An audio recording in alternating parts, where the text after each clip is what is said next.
सबसे संकल्प किया है आपने कि मैं अच्छी बातों को जीवन में लाऊंगा, बुरी बातों को, बुरे संस्कारों को दूर करूंगा।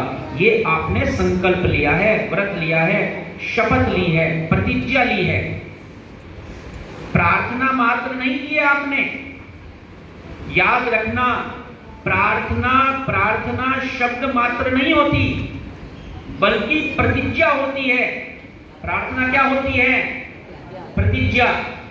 आपने यहां पर कह दिया, हे ईश्वर, मेरे दुर्गुणों को, दुर्व्यसनों को, दुखों को दूर कर दो। तो आपने ये प्रार्थना की, तो ऐसा नहीं कि परमात्मा आएगा, आपके दुर्गुण, दुर्व्यसन और दुख दूर करेगा, ऐसा नहीं होगा। आपने स्वयं प्रतिज्ञा की है कि मैं दुर्गुणों को धारण नहीं करूंगा, दुर्व्यसनों को धारण नहीं करूंगा, दुखों को धारण नहीं करूंगा, मैं स्वयं भी सुखी। आपने कहा स्वयं, अभी तो बोला आपने, सर्वे भवन्तु सुखिनः। अरे सबके लिए सुख कब होगा? जब आप होंगे। आप स्वयं दुखी हैं, रो रहे हैं, बेचैन हैं, तनावग्रस्त हैं, डिप्रेशन में गए हुए हैं, परेशानियों में हैं, चिंताओं में हैं, तो आप जब अपने को सुखी नहीं कर सके तो दूसरे को कैसे सुखी करोगे? क्योंकि एक जला हुआ दीपक सैकड़ों दिए जला सकता है। जला सकता है कि नहीं? दिवाली मनाते हैं आप लोग, जानते हैं ना दिया कैसे जलाते हैं, सारे एक दिए से सारे दिए। लेकिन सैकड़ों बुझे हुए दीपक भी एक दीपक को नहीं जला सकते। तो हमें कौन सा दीपक बनना है? बुझा हुआ या जला हुआ?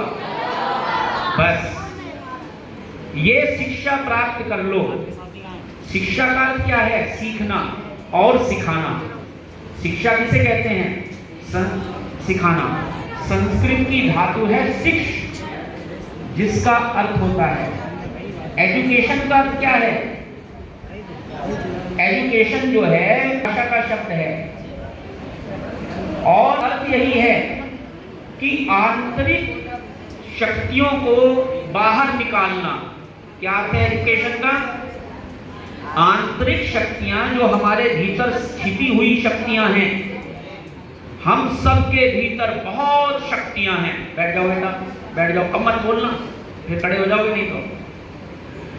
जो हमारे भीतर छिपी हुई शक्तियां हैं, जैसे हनुमान जी के अंदर छिपी हुई शक्तियां थी, जब उन्हें लंका पहुंचना था, सीता माता की खोज करनी थी, तो जामवंत ने उनको बतलाया कि ऐसे ऐसे आप बलशाली हैं, पार कर जाओगे, समुद्र को भी लांघ जाओगे।